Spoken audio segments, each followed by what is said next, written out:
बाबा याद दिला रहे बच्चों को कि बच्चे तुम मेरे पास आए हो, अब याद करो कि तुम कहाँ के रहने वाले हो।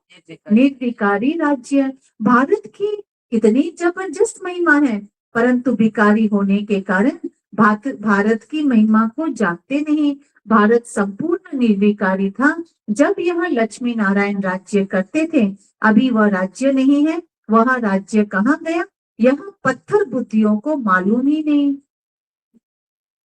है ना। वो राज्य कहाँ गया, यह पत्थर बुद्धियों को मालूम नहीं है ना। सत्युग त्रेता द्वापर के बाद क्या हुआ, सत्युग त्रेता के बाद क्या हुआ, क्या हुआ। अब ये इतना बड़ा भूकंप ऐसा होगा भारत में या पूरे विश्व में, ऐसा आएगा कि जिससे क्या होगा, उस दुनिया की बातें इस दुनिया वालों को नहीं याद रहेगी, और यहाँ की दुनिया वालों की बातें, सत्युग त्रेता की बातें उनको, समझ रहे हैं। ये बीच में जो हुआ गड़बड़ द्वापर त्रेता के बाद, उसमें यहाँ वाले लोग को जो द्वापर में आएंगे ऊपर से, और जो यहाँ से ट्रांसफर हुए त्रेता से द्वापर में, यहाँ के लोगों को उस वाले युग का सत्युग त्रेता के बारे में पता नहीं, और सत्युग त्रेता वाले लोग को यहाँ ट्रांसफर हुए बोलकर ये भी पता नहीं। तो बाबा ने कहा सब कुछ भूल गए, अभी वह राज्य नहीं है, वह राज्य कहाँ गया, यह पत्थर बुद्धियों को मालूम नहीं। और सभी अपने अपने धर्म स्थापक को जानते हैं, एक ही भारतवासी है जो अपने धर्म को जानते ना अपने धर्म स्थापक को जानते हैं, और धर्म वाले अपने धर्म को जानते हैं, परंतु वह फिर कब स्थापना करने आएंगे यह नहीं जानते। सिख लोगों को भी यह पता नहीं कि हमारा सिख धर्म पहले था नहीं, गुरु नानक ने आकर स्थापन किया तो जरूर फिर सुखधाम में नहीं रहेगा, है ना, वो भी बाद में आया है, तो सुखधाम में वो नहीं रहेगा, तभी गुरु नानक आकर फिर स्थापन करेंगे, क्योंकि वर्ल्ड की हिस्ट्री ज्योग्राफी रिपीट होती है ना, है ना। बाबा ने कहा ये सब जितने धर्म है ये बाद में आए हैं, पहले तो ये धर्म था ही नहीं। बाबा ने कहा कि क्रिश्चियन धर्म भी नहीं था, फिर स्थापना हुई, पहले नई दुनिया थी, एक धर्म था, सिर्फ तुम भारतवासी ही थे, एक धर्म था, फिर तुम 84 जन्म लेते लेते, फिर तुम भारतवासी जन्म लेते लेते क्या हो गए, भूल गए तुम जन्म लेते लेते भूल गए कि हम ही देवता थे, फिर हम ही 84 जन्म लेते हैं, तब बाप कहते हैं तुम अपने जन्मों को नहीं जानते हो, मैं बतलाता हूँ, है ना, मैं आकर तुम्हें अपने जन्मों का बतलाता हूँ। आधा कल्प राम राज्य था, फिर रावण राज्य शुरू हुआ, पहले है सूर्यवंशी घराना, फिर चंद्रवंशी घराना, राम राज्य सूर्यवंशी लक्ष्मी नारायण के घराने का। ये तो जैसे एक स्टोरी सुन रहे हैं ना, बाबा क्या है ये, बाबा समझा, एक कहानी तो सुना रहा है बाप, है ना, कोई बड़ा बड़ा मंत्र थोड़ी दे रहा है, क्या है, एकदम सिंपल, जैसे नानी माँ कहानी सुनाती थी, दादी नानी, वैसे बाप, है ना।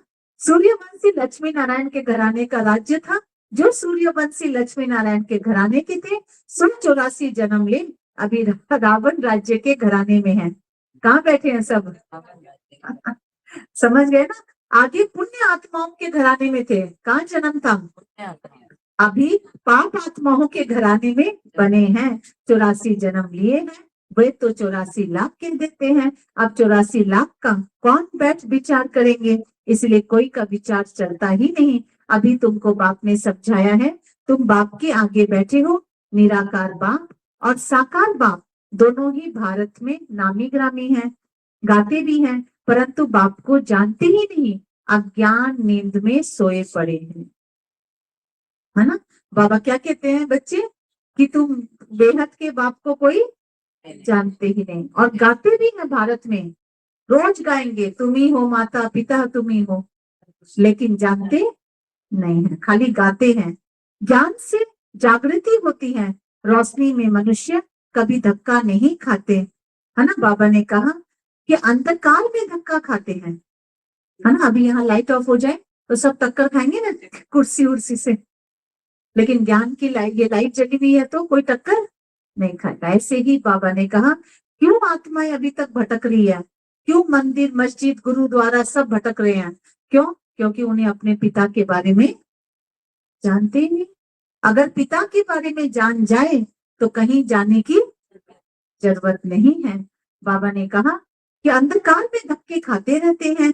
भारतवासी पूज्य थे, अब पुजारी है। लक्ष्मी नारायण पूज्य थे ना, ये किसको पूजा करेंगे? अपना चित्र बनाए, अपनी पूजा तो नहीं करेंगे, यह हो नहीं सकता, है ना। बाबा ने कहा लक्ष्मी नारायण पूज्य थे ना, यह किसकी पूजा करेंगे, है ना। सतयुग में ये किसकी पूजा करेंगे? करेंगे ये किसकी पूजा? बाप को जानते नहीं और खुद की पूजा। तो सतयुग में पूजा पाठ होगा? तो फिर मनुष्य ने बनाया पूजा पाठ या भगवान ने बनाया? हाँ, तो अपना चित्र बनाए, अपनी पूजा तो नहीं करेंगे, यह हो नहीं सकता। तुम बच्चे जानते हो हम ही पूज्य थे, सो फिर कैसे पुजारी बनते हैं? सो फिर हम ही थे पूज्य। जब हम पूज्य थे तो हमें किसी की भी पूजा करने की जरूरत नहीं पड़ी।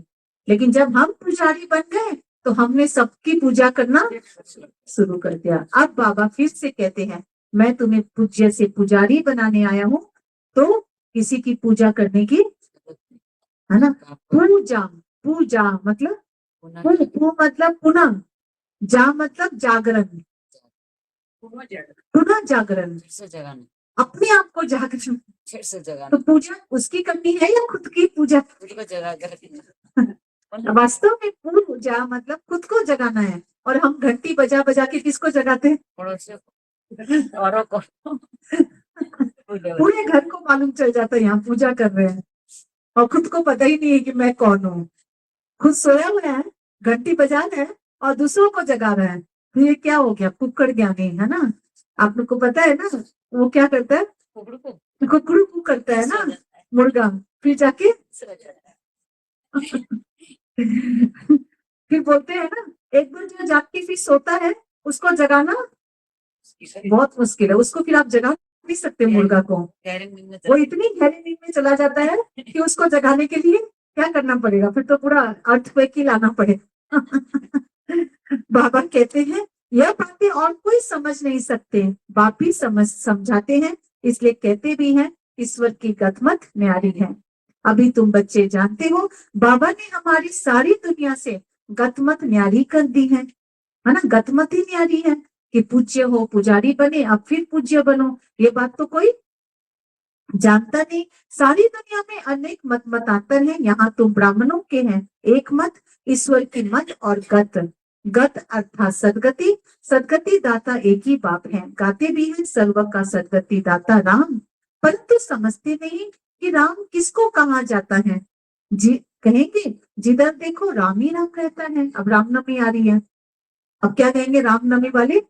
जिधर देखो राम ही राम है। इसको कहा जाता है अज्ञान अंधियारा, इसको कहा जाता है अज्ञान अंधियारा। अंधियारे में है दुख, सोचने में है सुख, अंधियारे में ही पुकारते हैं ना। अभी दुनिया इतना पुकार क्यों रही है? अंधेरा हो गया, क्योंकि सब जगह अंधकार है, अज्ञानता का अज्ञानता अंधकार है ना। अब कह देते हैं जिधर देखो उधर राम ही राम, और कृष्ण वाले क्या कहेंगे? जिधर देखो उधर कृष्ण ही कृष्ण। और जिस राधे वाले क्या कहेंगे? जिधर देखो राधे राधे। और हम कहेंगे बाबा बाबा सब। तो क्या है? कृष्ण वाले राम की एंटी है और राम वाले राधे की एंटी है ना। बाबा बाबा करते हाँ, तो बाबा ने कहा ये सब अज्ञानता है। जिधर देखो उधर राम राम नहीं है, जिधर देखो उधर रावण ही रावण है। रावण है। अभी रावण, एक है राम सर्वव्यापी है या रावण सर्वव्यापी है? रावण, है ना। कन कन में तो रावण घुसा हुआ है, कन कन में तो कहाँ घुसा हुआ है? कौन घुसा हुआ है? रावण। हम सोचते हैं सुबह उठते हैं अहंकार, एक शब्द कोई बोल दे तो सारा जीवन हम कैसे जीते हैं अहंकार में, है ना। सम्मान में जीते हैं या अहंकार में जीते हैं? अहंकार में। तो ये रावण का ही रूप तो है। मनुष्य कौन है? रावण का रूप। तो यही तो बाबा कहते हैं सर्वव्यापी कौन है? सुनो पहले बाबा ने कहा अंधियारे में पुकारते हैं, बंदगी करना माना, बाप को बुलाना, भीख मांगते हैं ना। बाबा ने क्या कहा? क्या मांगते हैं? भीख। देवताओं के मंदिर में जाकर भीख मांगना हुआ ना। क्या कहा मनोज भाई? पूजा करना मतलब पूजा करना और कुछ मांगना क्या है? मांगना। देवताओं के मंदिर में जाकर भीख मांगना हुआ ना, सतयुग में भीख मांगने की दरकार नहीं। भिखारी को इंसॉल्वेंट कहा जाता है। सतयुग में तुम कितने सॉल्वेंट थे, उसको कहा जाता है सॉल्वेंट। सॉल्वेंट मतलब कितना, मतलब निरंकारी, कितने प्योर। सॉल्वेंट मतलब प्योर, मतलब किसी से तुम्हें मांगने की। भारत अभी इनसॉल्वेंट है। अभी भारत की आत्माएं देखो, हर आत्मा मंदिर में खड़ी होकर भीख, क्या बोलिए, सुबह उठते ही क्या शुरू हो जाता है, भीख मांगना। यह भी कोई समझते नहीं। कल की आयु उल्टी सुल्टी लिख देने से मनुष्य का माथा ही फिर गया है। बाप बहुत प्यार से बैठ समझाते हैं। कल पहले भी बच्चों को समझाया था, मुझ पतित पावन बाप को याद करो तो तुम पावन। बाप ने क्या समझाया, भीख मांगने की जरूरत नहीं, बाप को याद करो तो तुम क्या बन जाओगे, पावन। पतित कैसे बने हो, विकारों की खाद बड़ी है, सब मनुष्य जंक खाए हुए हैं। अब यह जंक कैसे निकले, मुझे याद करो। है ना, लोहे में जंग लग जाता तो कैसे निकलते हैं, लोहे में जंग लगता तो उसको करासीन तेल में डुबोते हैं ना, बताइए कैसे, हमको तो नहीं पता। हाँ, करासीन तेल में डाल देते हैं उसको, मट्टी तेल में, तो क्या होता है उसका जंग। और आत्मा में जंग लगी है, वो कैसे उतरेगी। हाँ, अब वो जंग कैसे निकले, मुझे याद करो। दे अभिमान छोड़, दे ही अभिमानी बनो, अपने को आत्मा समझो। पहले तुम हो आत्मा, फिर शरीर लेते हो। मुख्य बात क्या बताई बाबा ने, तुम आत्मा हो। तुम पहले हो आत्मा, फिर लेते हो शरीर। आत्मा तो अमर है, शरीर मृत्यु को पाता है। सतयुग को कहा जाता है अमर लोग, कलयुग को कहा जाता है मृत्यु लोग। दुनिया में यह कोई भी नहीं जानते अमर लोग था फिर मृत्यु लोग कैसे बना। अमर लोग अर्थात अकाले मृत्यु नहीं होती, वहाँ आयु भी बड़ी होती है, वह है ही पवित्र दुनिया, है ना। तो सतयुग को अमर लोग क्यों कहा जाता, क्योंकि वहाँ अकाले मृत्यु नहीं होती है ना, समय पर शरीर छोड़ेंगे। ये मृत्यु लोग क्यों कहा, क्योंकि समय से पहले आत्मा शरीर छोड़ दिया, गया एक्सीडेंट में मर गया, कोई कुछ हुआ तो मर गया, तो क्या है यहाँ पर अकाले मृत्यु है। लेकिन सतयुग में ऐसी बातें नहीं होगी। तुम राज ऋषि हो, अब बाबा कहते हैं तो राज ऋषि हो। ऋषि पवित्र को कहा जाता है, तुमको पवित्र किसने बनाया, उनकी बातें उनको बनाते हैं शंकराचार्य, तुमको बना रहे हैं शिवाचार्य। है ना, उनको बना रहे हैं, सन्यासियों को पवित्र कौन बना रहा है, शंकराचार्य। शंकराचार्य, और तुमको पवित्र कौन बना रहे हैं, शिवाचार्य। यह कोई पढ़ा हुआ नहीं है, इन द्वारा तुमको शिव बाबा आकर पढ़ाते हैं। शंकराचार्य ने तो गर्भ से जन्म लिया, कोई ऊपर से अवतरित नहीं हुआ। बाप तो इनमें प्रवेश करते हैं, आते हैं, जाते हैं, मालिक है, जिसमें चाहे उनमें जा सकते हैं। बाबा ने समझाया है, कोई का कल्याण करने अर्थ मैं प्रवेश कर लेता हूँ, आता तो पतित तन में ही हूं ना, बहुतों का कल्याण करता हूँ, है ना। बच्चों को समझाया है, माया भी कम नहीं है, कभी कभी ध्यान में माया प्रवेश कर उल्टा सुल्टा बुलवाती रहती है ना। पहले क्या होता था, पहले के लोग क्या करते थे, पहले दादियां खुद बैठे रहते थे ना, तो उसके तन में बोलते थे कि मम्मा आ गई, बाबा आ गई, ध्यान में। तो बाबा ने कहा ये भी माया का कोई ना कोई रूप है, सुनेगा। मुरली में बाबा सारी बात समझाते हैं। कभी कभी ध्यान में माया प्रवेश कर उल्टा सुल्टा बुलवाती रहती है, इसलिए बच्चों को बहुत संभाल करनी है। कलयुग में जब माया प्रवेश कर लेती है तो कहते हैं मैं शिव हूँ, फलाना हूँ। माया बड़ी शैतान है, समझदार बच्चे अच्छी रीति समझ जाएंगे कि यह किसका प्रवेश है।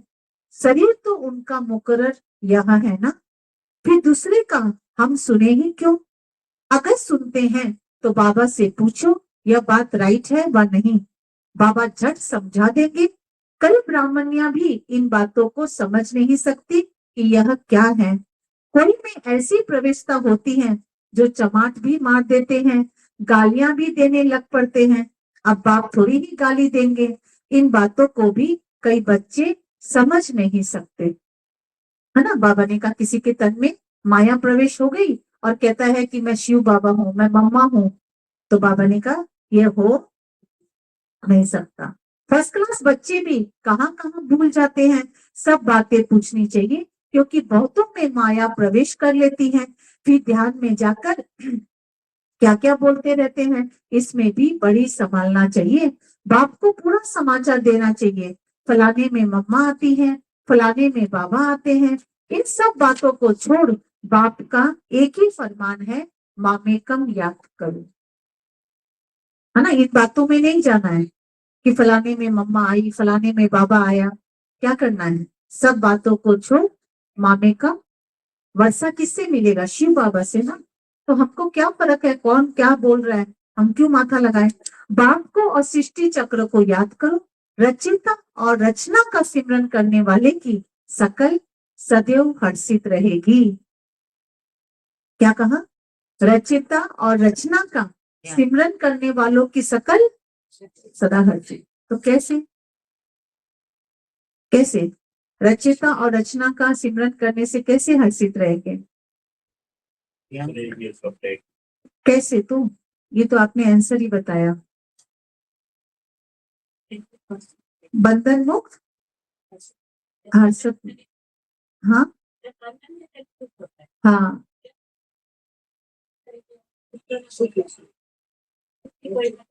आदि मध्य और रचना को याद करना मतलब, रचना मतलब हाँ रचना तो हम है। रचना हमारी लक्ष्मी नारायण हो गई, लक्ष्मी नारायण। एक दिन हाथ उठा के बताओ, अंबिका बहन बोलो। अच्छा, रचना का मतलब मनोज भाई, एक सेकेंड नहीं सुनाई देना। सृष्टि की जो रचना हुई है उसको, रचना को याद करो। और हाथ उठा के बोलना सुधा बहन, आदि रचना मध्य मतलब अंत को जानना। क्या कह रहे, रचयिता और रचना को याद करो। रचना मतलब, दीदी रचयिता बाबा, रचना लक्ष्मी नारायण। अच्छा, रचना लक्ष्मी नारायण। और रमेश भाई जी,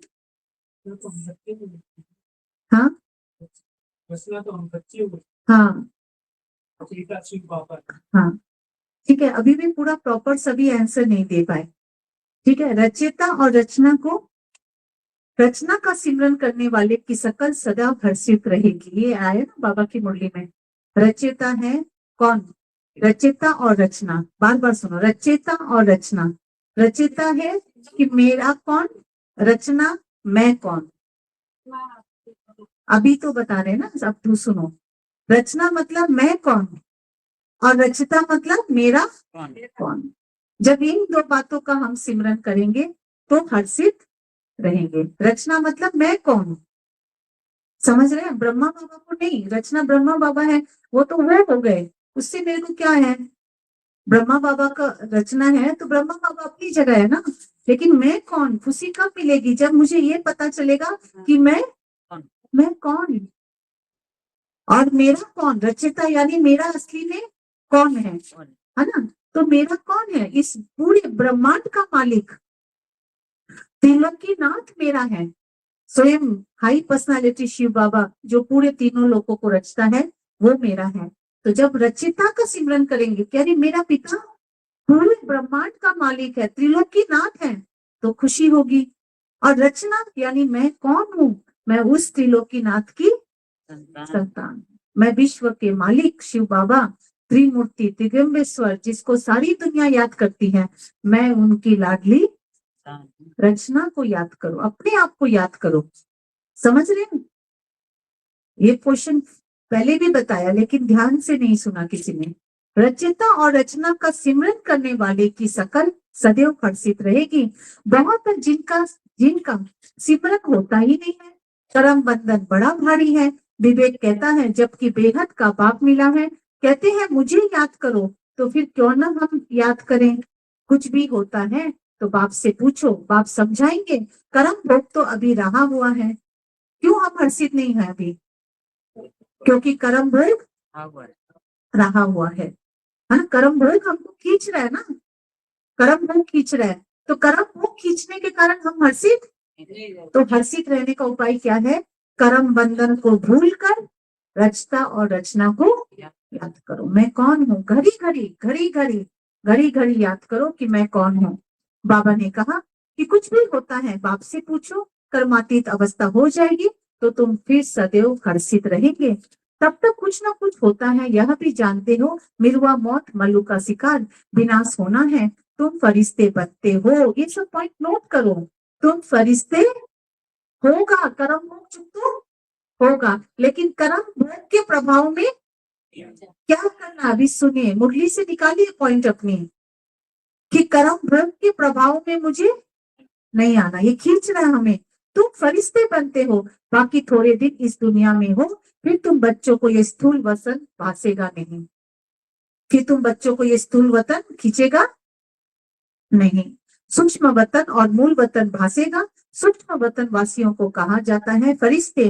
वो बहुत थोड़ा समय बनते हो, जबकि तुम कर्मातीत अवस्था को पाते हो। सूक्ष्म वतन में हड्डी मांस होता नहीं, हड्डी मांस नहीं तो बाकी क्या रहा, सिर्फ सूक्ष्म शरीर होता है। ऐसे नहीं निराकार बन जाते हैं, नहीं, सूक्ष्म आकार रहता है। वहां की भाषा मूवी चलती है, आत्मा आवाज से परे है। सूक्ष्म वतन में कैसे है, बताइए बताइए फटाफट।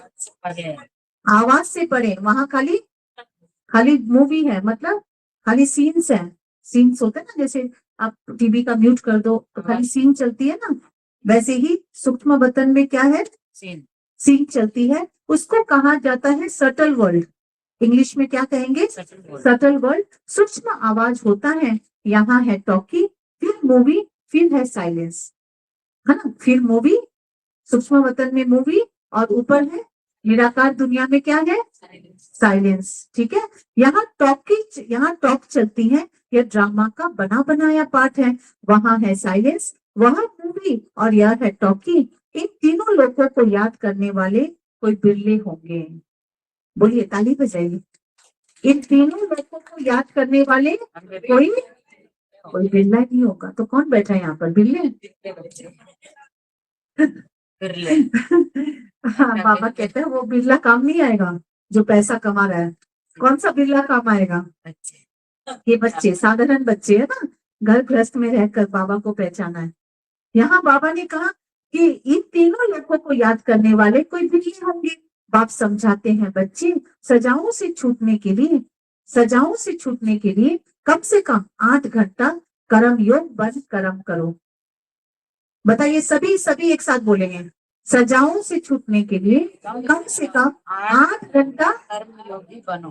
कर्म योग करके कर्म, मतलब कर्म में बाबा को भूलना, करते रहो। कर्म कैसे करना है, कैसे सिखाया बाबा ने कर्म करना, बाबा की याद में। कम से कम 8 घंटा कर्म योगी बन कर्म करो, 8 घंटा आराम करो, छुट्टी है 8 घंटा, और 8 घंटा बाप को याद करो। बाबा 24 घंटा में बता दिया क्या करना है, समझ रहे ना। इसी प्रैक्टिस से तुम पावन बन जाएंगे। नींद करते हो, वह कोई बाप की याद नहीं है। ऐसे भी कोई समझे कि बाबा के तो हम बच्चे हैं ना, फिर याद क्यों करें।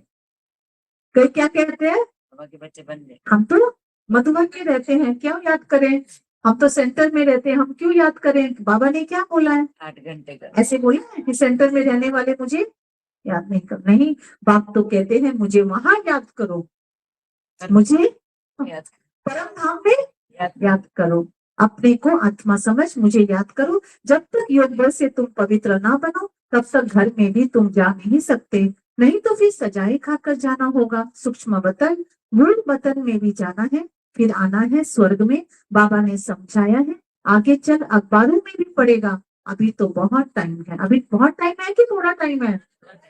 बैंकॉक में देखा भूकंप, किस किस को पता ये बात, पता है ना, बहुत बड़ा, सभी चला गया, सोच सकते हैं। हाँ हाँ, तो अभी आप सोचो, इस बार सूरज भाई ने हम आपको बताया था ना बहुत हो गए। कि 2025 भूकंप का है। इतने भूकंप आएंगे, इतने भूकंप आएंगे जो हम कभी सोच भी, आप सोचो, अभी इतना दिख रहा है ना, आदमी क्या सोच के सोता है और क्या होता है। अभी हम सोचते हैं बहुत टाइम है। इतनी सारी राजधानी स्थापन होती है, south north east west Bharat का कितना है, अब अखबारों द्वारा ही आवाज निकलेगा। बाप कहते हैं मुझे याद करो तो तुम्हारे पाप कट जाएंगे। बुलाते भी हैं, हे पतित पावन लिबरेटर, हमको दुख से छुड़ाओ। बच्चे जागते हैं ड्रामा अनुसार, प्लान अनुसार, विनाश भी होना है। क्या होना है? यह लड़ाई के बाद फिर शांति ही शांति होगी, सुखधाम हो जाएगा, सारी उतल पुतल हो जाएगी। सतयुग में होता ही एक धर्म, कलयुग में है अनेक धर्म, यह तो कोई भी समझ सकते हैं। सबसे पहले आदि सनातन देवी देवता धर्म था, जब सूर्यवंशी थे, जो चंद्रवंशी नहीं थे, फिर चंद्रवंशी होते हैं, पीछे यह देवी देवता धर्म प्राय लोप हो जाता है।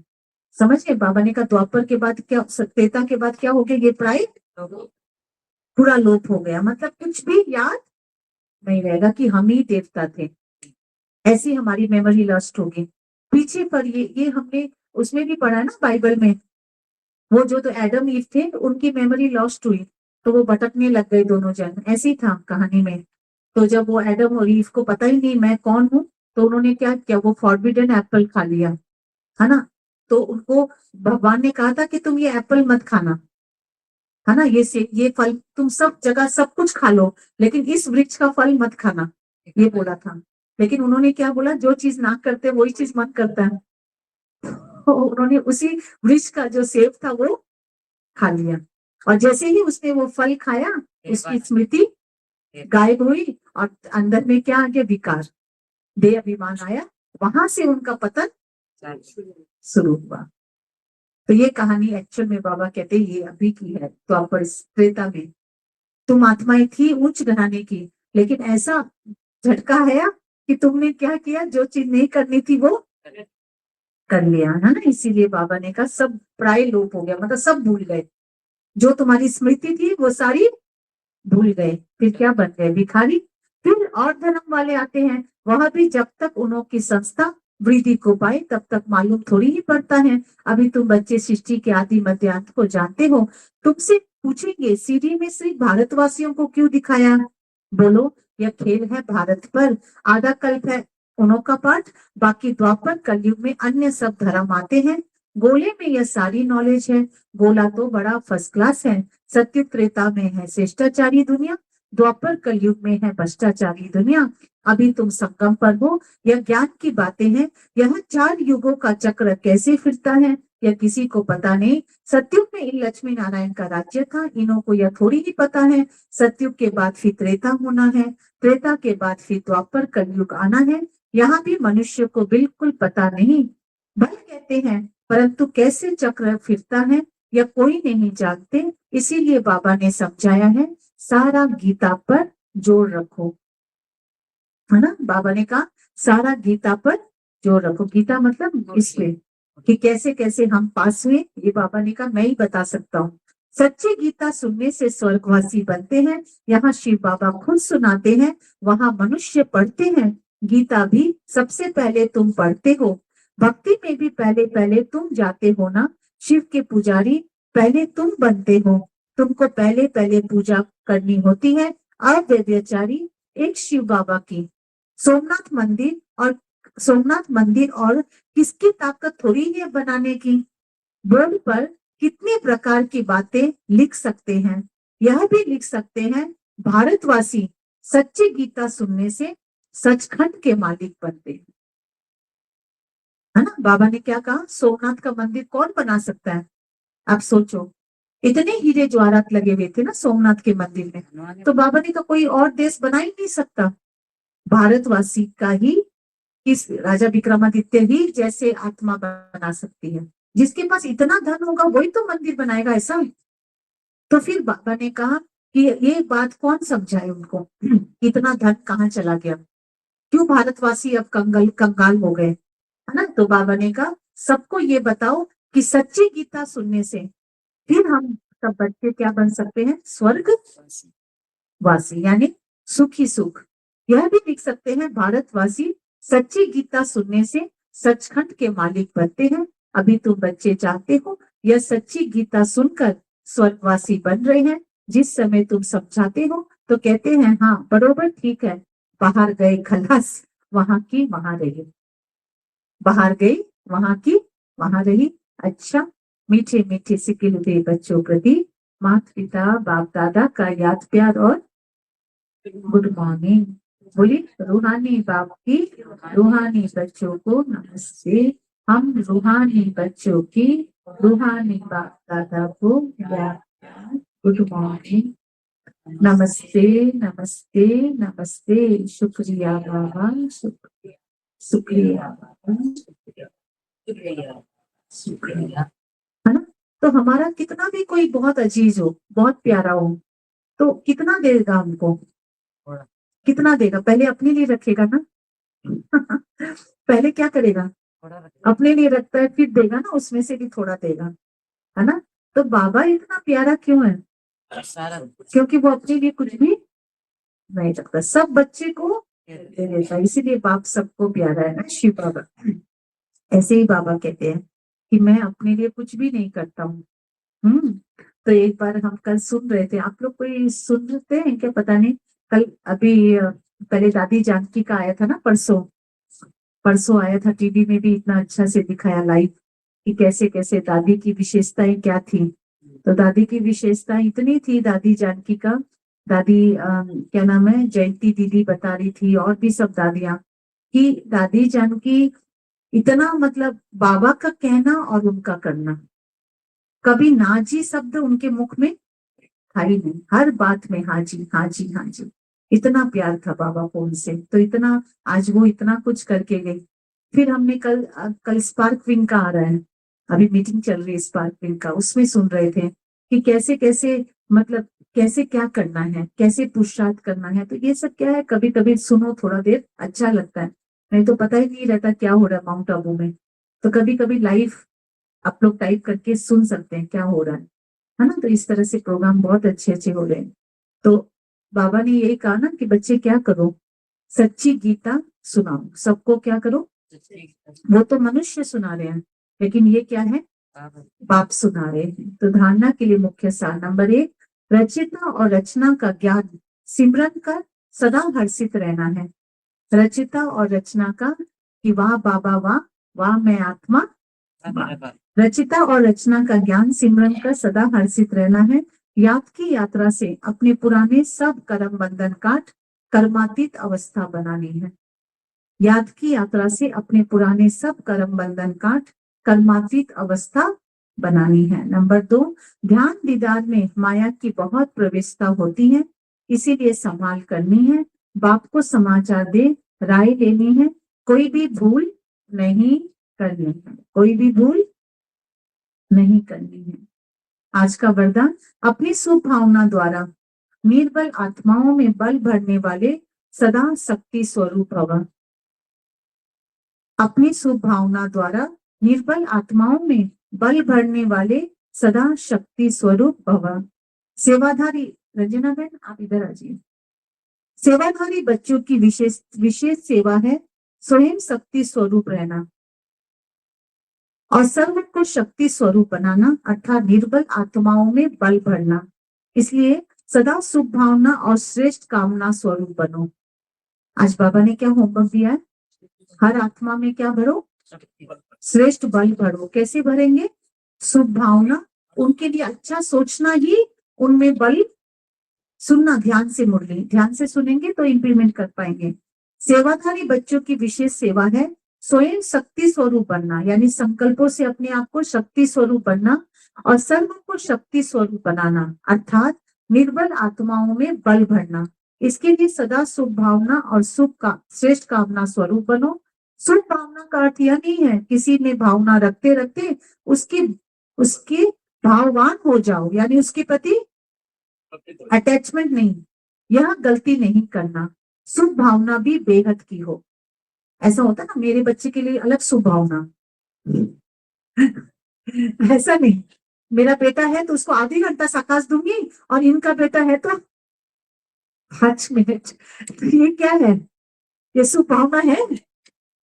बाबा ने कहा शुभ भावना भी बेहद की हो, एक के प्रति विशेष भावना भी नुकसानकारक है, इसलिए बेहद में स्थित हो निर्बल आत्माओं को अपनी प्राप्त हुई शक्तियों के आधार से शक्ति स्वरूप बनाओ। स्लोगन, अलंकार ब्राह्मण जीवन का श्रृंगार है। अलंकार, कौन सा अलंकार? ज्ञान का अलंकार। तो ज्ञान का अलंकार में भी क्या, शंख चक्र गदा और पद्म, समझ के ये अलंकार है हमारे। हर पल बुद्धि में रहना चाहिए स्वदर्शन चक्र। गदा मतलब अपनी नेगेटिव इमोशंस पे कंट्रोल, अपने ऊपर कंट्रोल, समझ रहे? गदा मतलब अपने ऊपर कंट्रोल। चक्र, शंख मतलब ज्ञान ज्ञान ज्ञान की ध्वनि।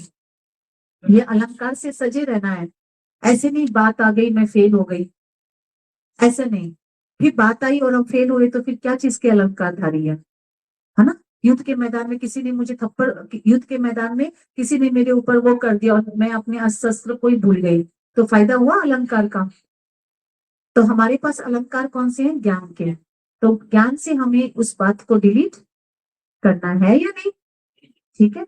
शंख चक्र गदा पद्म, पद्म की क्या विशेषता है, क्या अलंकार है? पवित्र पद्मा मतलब न्यारा और प्यारा, किसी में हमें फंसना भी नहीं है और किससे हमें न्यारा भी नहीं होना है, न्यारा बनकर प्यारा प्यारा। तो इससे अलंकार ब्राह्मण जीवन का श्रृंगार है, इसलिए अलंकारी बनो, देह अहंकारी नहीं। अद्वितीय सारी सत्यता और सभ्यता रूपी कल्चर को अपनाओ। कई बच्चे कहते हैं वैसे क्रोध नहीं आता, लेकिन कोई झूठ बोलता है तो क्रोध आता है। क्या बोलते हैं बच्चे? ऐसे क्या झूठ बोलता है तो क्रोध आता है। उसने झूठ बोला ना, आपने क्रोध से बोला, तो दोनों में राइट कौन है? कोई नहीं उसने तो झूठ बोला और आपने क्रोध से बोला, तो दोनों में, तो दोनों क्या हो गए? दोनों गलत हो गए। है ना? कई चतुराई से कहते हैं हम क्रोध नहीं करते, हम हमारा आवाज ही बड़ा है। क्या कहते हैं? हमारा आवाज ही ऐसा तेज है। लेकिन जब साइंस के साधनों से आवाज को कम और कर सकते, साइंस के साधनों से आवाज कम बेसी करते हो ना, तो कर सकते हो, तो क्या साइलेंस की पावर से अपनी आवाज की गति को धीमी या तेज नहीं कर सकते हो? साइलेंस की आवाज से अपनी आवाज को कम या तेजी से नहीं कर सकते हो। तो आवाज कैसी होनी चाहिए? वॉल्यूम कैसा होना चाहिए?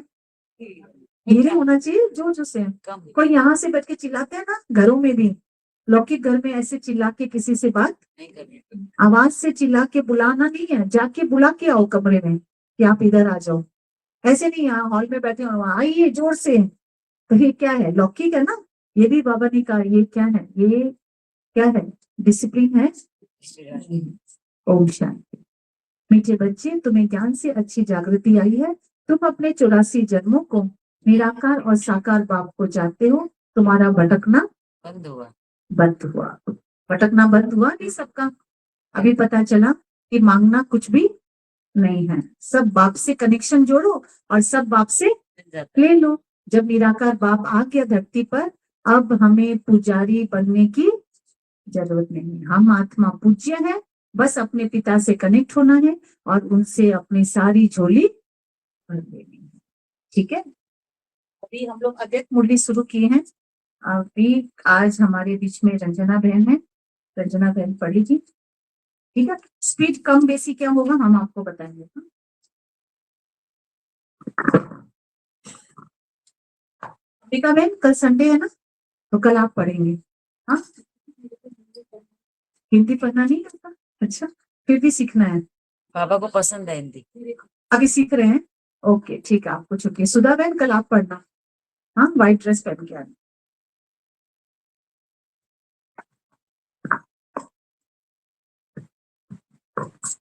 ओम शांति। साकार के श्रृंगार का प्रैक्टिकल स्वरूप अव्यक्त स्थिति बनाकर दिखा। आज जब वतन में गई तो जैसे ही हम पहुंची तो बाप दादा सामने थे ही, लेकिन क्या देखा कि ब्रह्मा बाबा के गले में ढेर की ढेर मालाएं पड़ी हुई थी। फिर बाबा ने कहा, ये माला उतार कर देखो। माला उतारी तो कोई बड़ी माला थी, कोई छोटी। हमने कहा, बाबा इसका रहस्य क्या है? बाबा बोले, बच्ची ये सभी उल्हानों की माला है, क्योंकि बच्चे जब एकांत में बैठते हैं तो बाबा को स्नेह में उल्हाना ही देते हैं। हर एक बच्चे ने बाप को उल्हानों की माला जरूर पहनाई है। बाबा ने कहा, बच्चों को ड्रामा भला याद है, लेकिन प्यारे से प्यारी चीज तो जरूर है। तो अचानक ड्रामा को वंडरफुल देख हर एक बच्चा दिल ही दिल में उड़ाना देते रहते हैं। यूं तो ज्ञान बच्चों को है, लेकिन ज्ञान के साथ प्रेम या स्नेह भी है। इसलिए इन उन्हानों को गलत नहीं कहेंगे। फिर हमने पूछा, बाबा आपने इसका रिस्पॉन्स क्या दिया? तो बाबा बोले, जैसा बच्चा वैसा रिस्पॉन्स। बाबा ने कहा, मैं भी रिस्पॉन्ड में बच्चों को उन्हानों की माला ही पहनाता हूँ। वो कौन सी? फिर बाबा ने सुनाया, जो बाप की आस बच्चों में थी वो साकार रूप में बाप को नहीं दिखलाई, जो अब अव्यक्त रूप में दिखलानी है। बाबा ने कहा, ये उन्हाना भी मीठी रूह रूहान है। ये भी एक खेल पाल बच्चों का है। साकार रूप में जो बाप दादा ने श्रृंगार कराया वो अब अव्यक्त वतन में बाप दादा देखेंगे। देखो इसमें आप लोग सब मतलब समझना कि एक्चुअली में बाबा जब दादी वतन में गई तो बाबा ने माला दिखाई, तो उसमें उल्हानों की माला थी। तो बाबा को उल्हाना दे रहे थे ना, ब्रह्मा बाबा को सब दादियां, चले गए कि आप चले गए बीच में हमको छोड़कर, बिना बताए चले उल्हाना दे रहे थे ना, मीठी मीठी उल्हाना, प्रेम के आंसू बहा के, कि बाबा आप क्यों हमको छोड़ के चले गए। तब बाबा ने कहा कि बच्चे ने जैसे उल्हाना किया तो मैंने भी रिस्पॉन्ड उल्हाना दिया।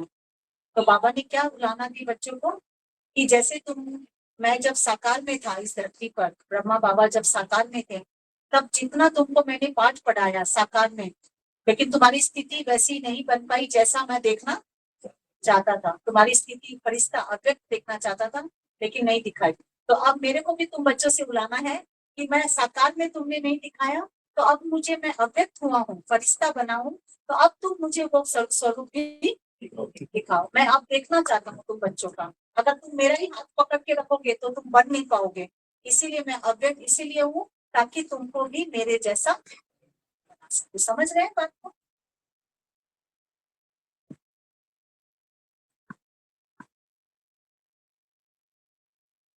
बाबा ने कहा, ये उल्हाना भी मीठी रूह रूहान है। उल्हाना भी मीठी रूह रूहान है। ये भी एक खेल बच्चों का है। साकार रूप में जो बाप दादा ने श्रृंगार कराया वो अब अव्यक्त वतन में बाप दादा देखेंगे। ये सीन पूरी हो गई। फिर भोग स्वीकार कराया। फिर मैंने बाबा से पूछा, बाबा आप सारा दिन वतन में क्या करते हो? बाबा ने कहा, चलो मैं तुमको वतन का म्यूजियम दिखाऊं। म्यूजियम भी है तुम तो म्यूजियम बनाने के पहले प्लान बनाते हो। बाबा का म्यूजियम तो 1 सेकंड में तैयार हो जाता है। 1 सेकंड। फिर क्या देखा, एक बहुत बड़ा हॉल था।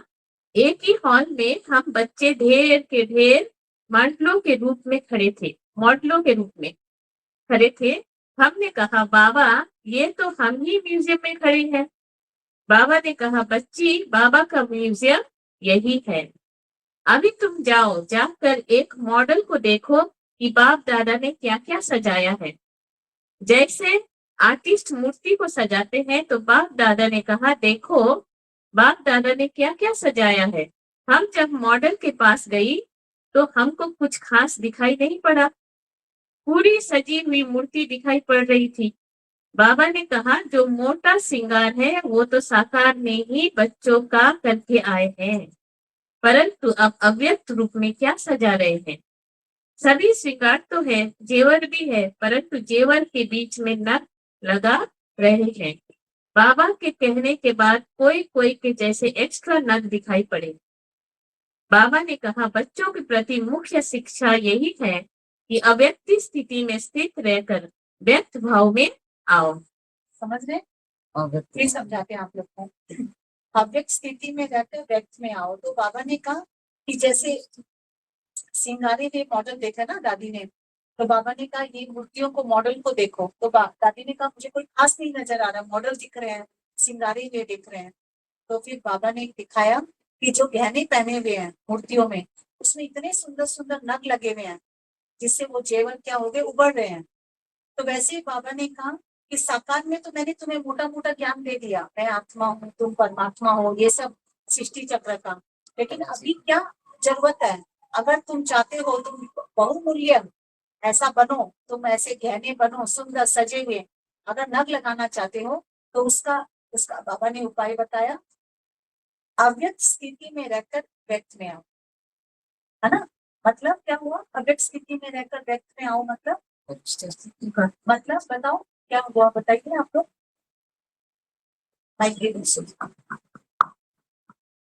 अव्यक्त स्थिति में रहकर व्यक्त में आओ, अभी बाबा ने कहा ना ये है नग लगाना, इसका मतलब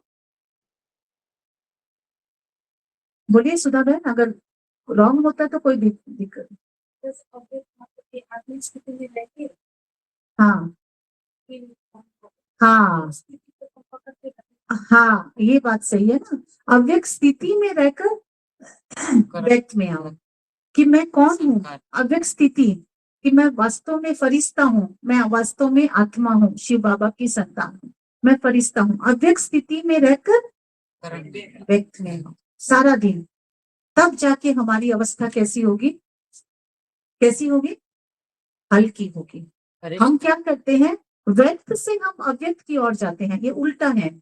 मैं नेहा बहन हूँ, मुझे अभी योग लगाना है, सुनिए थोड़ा सा, मैं नेहा बहन हूँ, मुझे योग लगाना है, तो व्यक्त से मैं क्या बनना चाह रही हूँ, अव्यक्त। ये क्या है, उल्टा रास्ता, समझना, उल्टा रास्ता क्या है, अव्यक्त से कि मैं हूँ ही अव्यक्त, मैं आत्मा हूँ ना।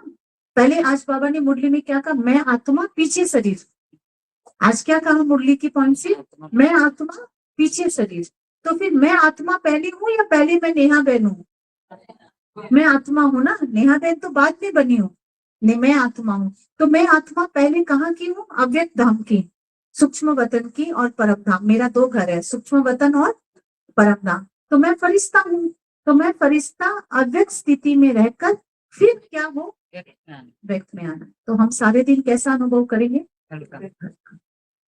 योग लगाना नहीं पड़ेगा, ऑटोमेटिक योग लगेगा।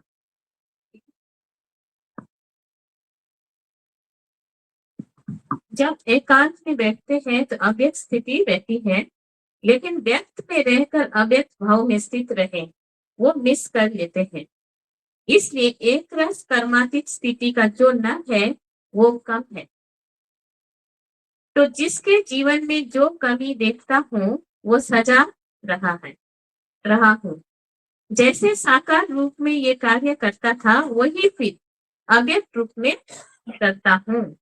तो बच्चों से जाकर पूछना कि सारे दिन में जैसे बाप बच्चों को सजते हैं ऐसे बच्चों को भाषना आती है, उस टाइम जो योग युक्त बच्चे होंगे उनको भाषना आएगी कि बाबा अब मेरे से बात कर रहे हैं, सजा रहे हैं। जैसे मैं अव्यक्त वतन में बच्चों से मिलता बहलाता रहता हूँ, अव्यक्त रूप वाले बच्चे ये अनुभव कर सकते हैं। मैं भी खास समय पर खास बच्चों को याद करता हूँ, ऐसी टचिंग बच्चों को होती ही होगी। मैंने कहा बाबा आप सभी को अव्यक्त वतन में क्यों नहीं बुला लेते, यहाँ की बड़ा सेंटर खोल दो, अभी तो सभी बच्चे उपराम हो गए हैं। बाबा ने कहा ये उपराम अवस्था होनी ही चाहिए, हमेशा तैयार रहना चाहिए, ये भी याद की यात्रा को बल मिलता है। ये उपराम अवस्था सहज याद की तरीका है। समझ रहे क्या बताया बाबा ने उपाय, उपराम अवस्था, उपराम अवस्था ही सहज है।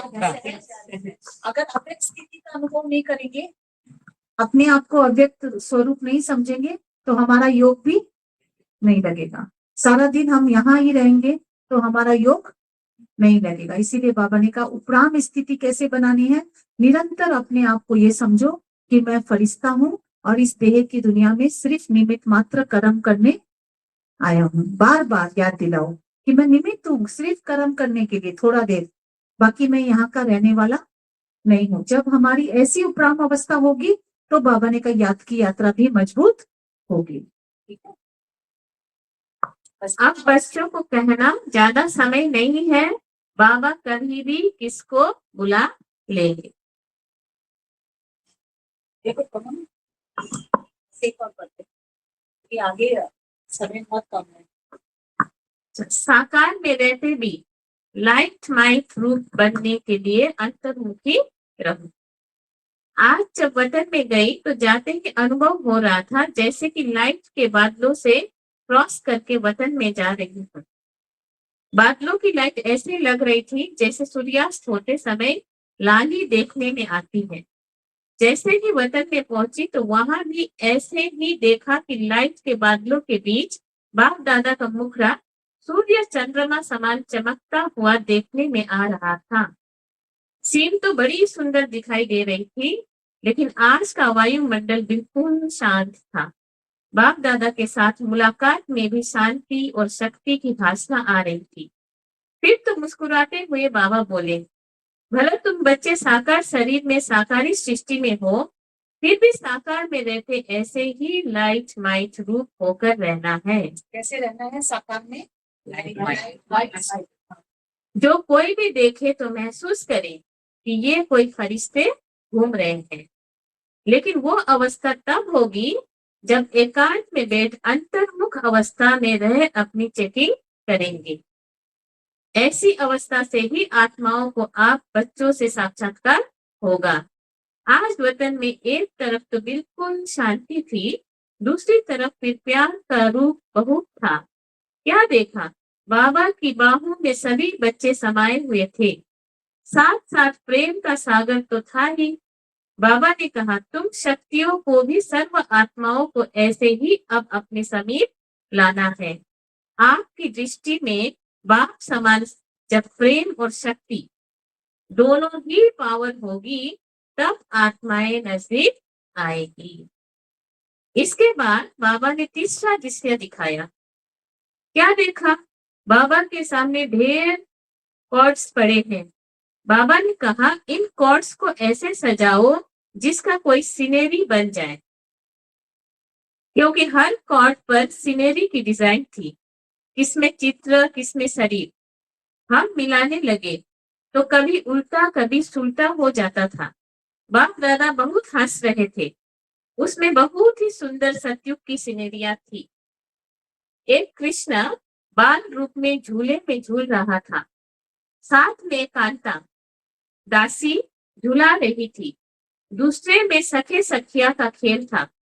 मतलब तो सतयुग की दिनचर्या थी। फिर बाबा ने विदाई देते समय कहा, बच्ची, सबको संदेश देना कि शक्ति रूप भव और प्रेम स्वरूप भव। ओम शांति।